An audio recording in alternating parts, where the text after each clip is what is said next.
New information in the Jenna Holm case could exonerate her. Will she stand trial for the accidental death of Deputy Wyatt Mazer? New information shows mistakes made by the Bonneville County Sheriff's deputies that dealt with her case.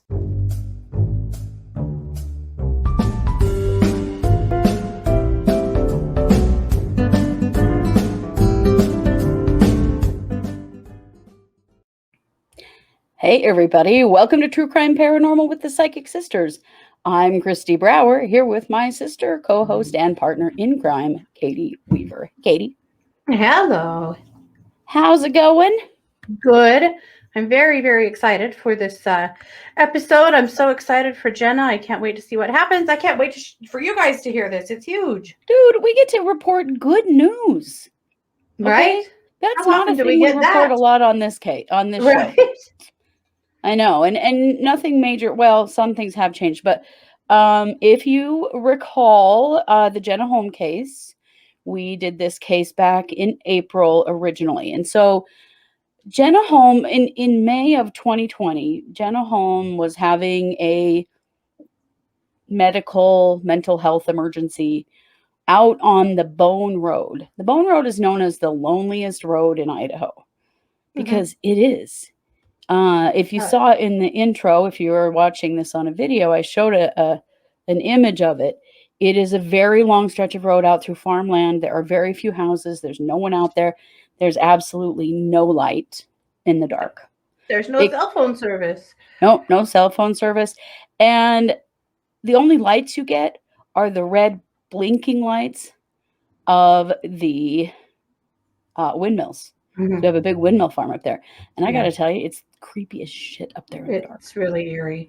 Well, you and I both have been broken down on the Bone Road before and know just how lonely and desperate and awful it is because there's nothing and no help. No, we had to call 911 to get help for a blown tire on the Bone Road one time because that was the only cell service we could get. So what happened? This is at 5 o'clock in the morning. It's still dark. And Jenna had an accident with her car. And then she was just walking down the middle of the road, like heading toward Idaho Falls, but many, many miles away. She had a machete in her hands, which good on her. You don't know what's going to come along out there. I would have had a weapon too if I had one because I would have been terrified, and I'm sure she was. Well, somebody drove by, one of the farmers that lives up there drove by, saw the wrecked car, saw her, called 911. So the police come out there, and she's a little bit nervous about them, but we'll tell you why here in just a minute. She wasn't so sure that they were there to help her.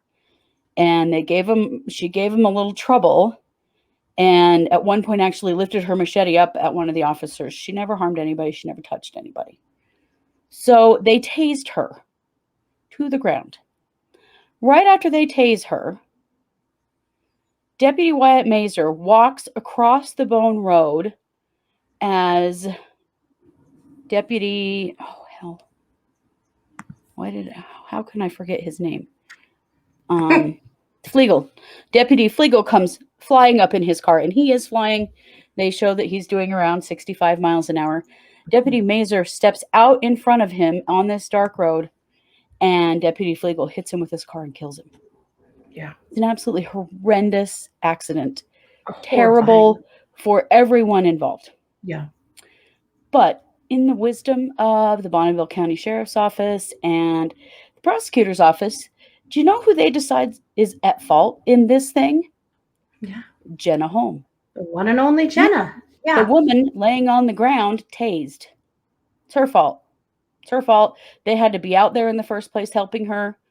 P.S. She didn't call 911. Someone else did. Yeah. And also, isn't that what we're supposed to do when we're having an emergency? Is call the police because we need help? Jenna clearly did need help.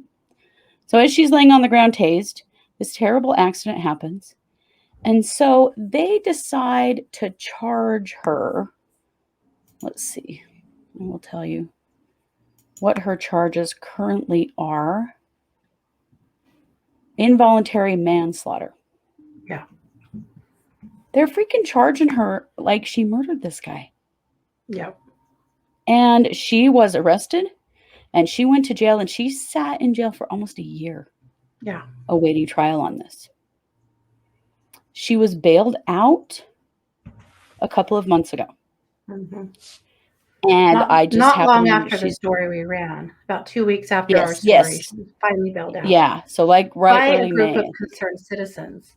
I mean, yes, by a group of concerned citizens. Yep, she doesn't have much support, and of course, she just has public defenders and doesn't have any money, and so it's a group of concerned citizens who recognize that this is utter and complete bullshit are working on Jenna's behalf. Yeah. So I will let you know that I happen to know that she's doing quite well and she's working and, she's doing okay. Mm-hmm. So throughout this whole thing, at no point has Deputy Flegel been charged or disciplined. Nothing. And they came back, when the prosecutor came back with their report to determine who to charge with this, they never even mentioned Deputy Flegel's name. The only person charged and held responsible for this death is Jenna Holm, who was laying on the ground tased. Not Deputy Flegel, who came flying up in his car, and unfortunately Wyatt Mazer, who stepped out into the road.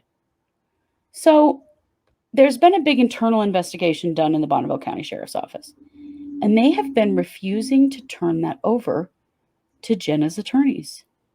Jenna's defense attorneys are like, hey, we have the right to see that. We have the right to see if you found fault in your police officers. Yeah. Because that's part of her defense as she was laying on the ground tased when this happened. Yeah.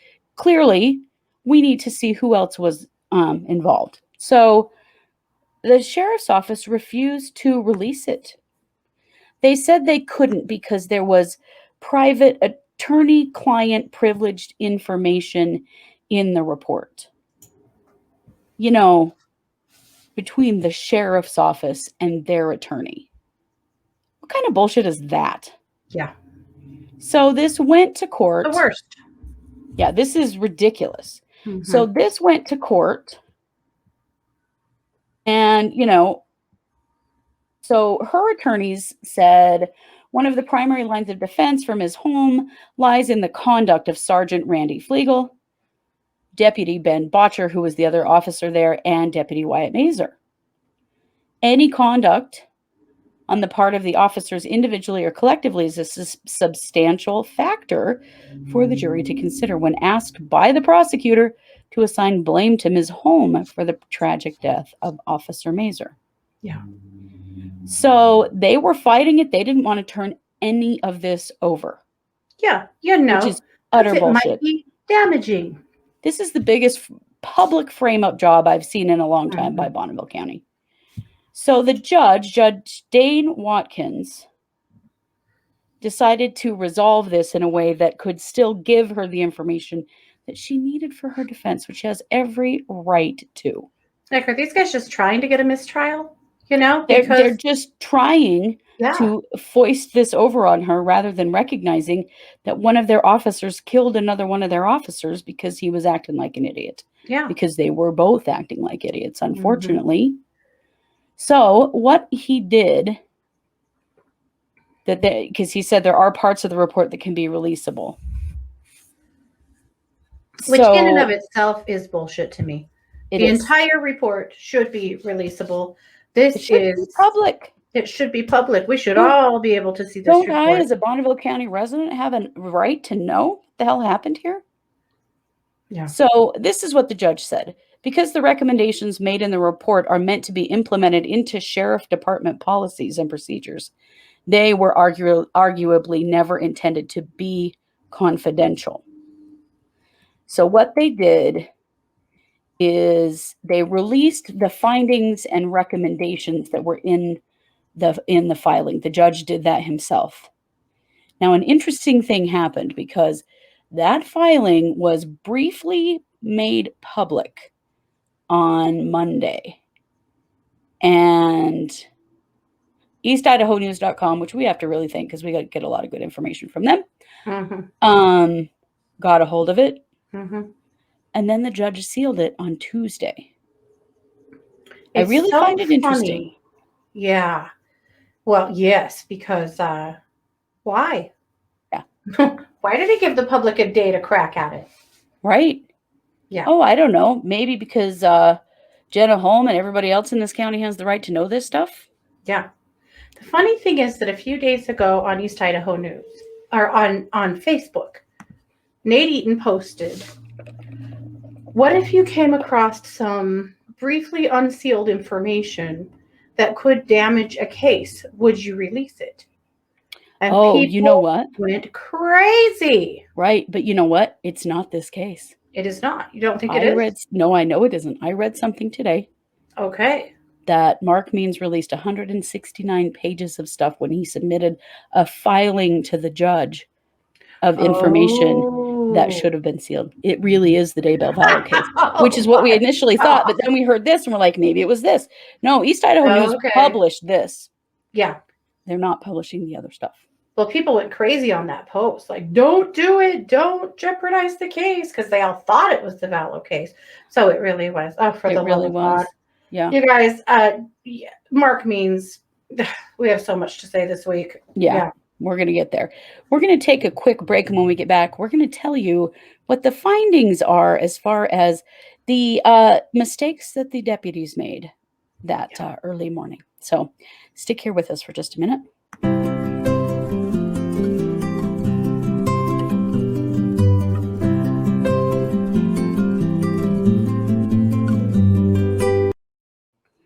All right.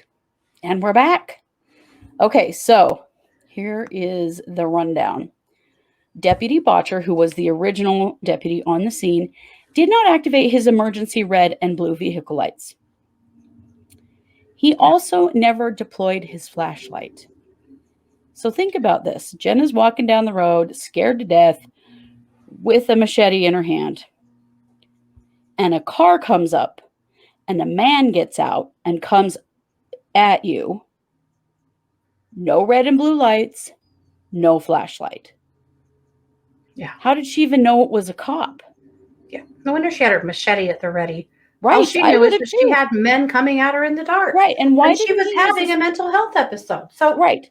Who the hell knows what she thought? Why didn't he turn on his emergency lights so she could immediately identify him as a police officer and turn on his flashlight so she could see who was freaking walking up to her? Yeah. Because all the while they have indicated, and when this story broke in the news, it was all about that. Well, and at first they said she was naked. Yes, they did. Said she was naked, and then that has never been spoken of again. No, she wasn't. Never mentioned in court, never spoken of in any way. But then, but this is what the news, I think was told, right? So they also made it really seem like she was really combative and fighting the police and trying to, fight them off. And, well, God, what would you do? Yeah, what would you do? So Deputy Botcher also gave the wrong location and the wrong direction of travel to the other officers. So they didn't exactly know where they were going. They knew they were going on the Bone Road, but they didn't know where exactly or which direction this scene was unfolding. Right. Repeatedly, he gave the wrong information. Yes. So then Deputy Mazer arrives. He stops his vehicle in the lane of traffic. So he's not pulled off to the side of the road. He's in the road with only scene lights turned on, which are white, with no red or blue emergency lights to the rear. So again, no emergency lights. Yeah. Again, somebody else shows up. Jenna kind of freaks out at this point. Mazer gets out of his car, and that's when she raises her machete. Mm-hmm. Well, I'm sorry. Who the fuck is this guy? Sorry, YouTube. Yeah. Right? Yeah. So then he only uses his weapon-mounted flashlight. So he's pointing now his gun at her with a flashlight on it. So that's going right in her eyes. Still, how is she identifying who these idiots are? So then, because she raised her machete, they decide they're going to tase her. Yeah. So Mazer is on one side of the road Botcher is on the other side. So Botcher tases her. Deputy Mazer is giving what they call lethal cover, which is basically he's got his gun trained on Jenna in case she tries to go for Mazer with the machete. Yeah, right. Okay. Yes. So Botcher tases her. So of course she just hits the ground. So Mazer, with his gun flashlight, steps up into the road just as Flegel arrives, and Flegel hits him and kills him. Yeah. They've got information that Flegel was going 65 miles an hour. And also, Mazer, unfortunately, stepped into the road. You know, the whole thing. Does any of this sound like Jenna's fault to anyone? Because it doesn't sound like Jenna's fault to me. No, it does not to me in any way. But again, when this first came out in the news, they really tried to demonize her. Oh yeah, it was her fault the whole way. Well, in the news, when it first happened, they said she was naked, and they said that she was on drugs. Yeah, this was a drug thing, and now we know it was not. She was having a mental health episode. She was, yeah. Also, there was another vehicle there. This is the witness in the case. This is the person who called 911, and their vehicle, I think it was a pickup, was on the right side of his lane with bright lights shining into oncoming traffic, which meant that as Flegel's flying up there, he's got headlights right in his eyes. Yeah. And that's when Mazer steps across the road. This is a tragic accident. Mm-hmm. With a list of mistakes made by police that could have changed this situation. Mm-hmm. None of which are the fault of the victim. Right. Jenna being the victim. Sorry, not the officer. It's sad. It's so sad for his family. It's a horrible crisis. It is. But it's tragic. Not fair to just pin this on Jenna Holm as if she caused any of this. No, because she didn't. I really am confident that that the judge and jury will find that. Mm-hmm. But I'm really disgusted with Bonneville County. Mm-hmm. They know damn well this wasn't her fault. Yeah. But they don't. You know what this is? They don't want to ruin the career of a good officer. So they're just going to ruin somebody else's life. You know. She's expendable. Yeah, that's how she's being treated, and it's a bunch of bullshit. But when you see that, and I mean, the judge has seen the entire file. Mm-hmm. He knows what else was said. Mm-hmm. I just, I'm hopeful for Jenna that she may not even go to trial on this, with this being released. I mean, if I were the prosecutor, I'd be pretty damn nervous. If I were the prosecutor, I'd be dropping the charges. Right. Why even carry forward at this point? Why? Yeah. So a local law professor wrote an article in the newspaper shortly after this happened and talked about the law that they're using to charge Jenna. And it would be, he said, it's really for things like if Jenna had shoved Mazer and he stepped out in the road and Flegel hit him. But Jenna didn't do anything. She didn't come into contact with any of these people. And she certainly wasn't the one driving the car. Yeah. You know, I mean, I don't understand how Flegel is not the number one person being investigated here. He was the one driving the damn car. Yeah. And it's a terrible thing because it's pretty clear that Deputy Mazer just stepped out into the road and didn't realize he was coming, and Flegel didn't see him. I mean, accidents happen.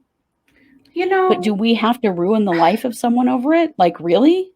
Accidents do happen, but there's so much about this that I really struggle with. First of all, was this a portion of the Bone Road that is a dirt road, a gravel road? Because most of it is. Do we know? It's right at the start of Bone. I think this was still pavement. I was going to say, if this was part of that gravel road, how the hell would you not hear somebody coming? But maybe not. Right. Maybe it was a part of that road that is paved. But the fact that none of them turned their lights on, I don't understand that at all.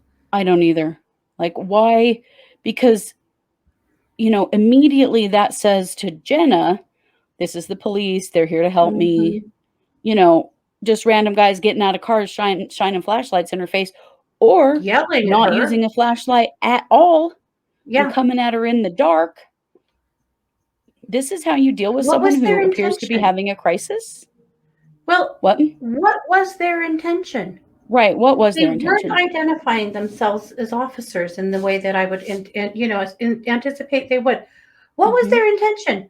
Coming at her in the dark like that and without identifying themselves like that. Yeah. What Someone's was it? having a crisis like that, and this is the way that you deal with it. They need some serious crisis training, first of all. Yeah.